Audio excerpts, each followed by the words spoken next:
ప్రతిఘటన టీవీకి స్వాగతం. క్షణక్షణం మీకోసం. తెలంగాణ రాష్ట్ర నూతన హైకోర్టు భవనానికి నేడు శంకుస్థాపన జరగనుంది.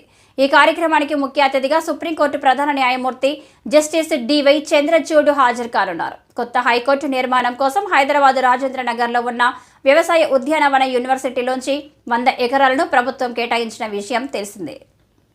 ఈ భూములను కేటాయిస్తూ గతేడాది డిసెంబర్ 31వ తేదీన ప్రభుత్వం జీవో విడుదల చేయడంతో నిర్మాణ పనులకు నేడు శ్రీకారం చుట్టనున్నారు.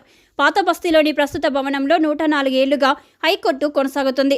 7వ నిజాం మీర్ హుస్సేన్ అలీ ఖాన్ నిర్మించిన ప్రస్తుత భవనంలో 2009లో అగ్ని ప్రమాదం జరిగింది. అప్పటి నుంచే కొత్త భవన నిర్మాణం కోసం చర్చ ప్రతిపాదనలు మొదలయ్యాయి. పెరిగిన జడ్జీలకు అనుగుణంగా భవనం సరిపోకపోవడం, పార్కింగ్ తదితర సమస్యలను దృష్టిలో పెట్టుకుని కొత్త భవనం నిర్మాణానికే ప్రభుత్వం మొగ్గు చూపింది. ఈ నేపథ్యంలో ఇవాళ శంకుస్థాపన జరగనుంది. ఈ కార్యక్రమానికి హైకోర్టు ప్రధాన న్యాయమూర్తి జస్టిస్ అలోక్ ఆరాధే, న్యాయమూర్తులు, న్యాయవాదులు హాజరు కానున్నారు.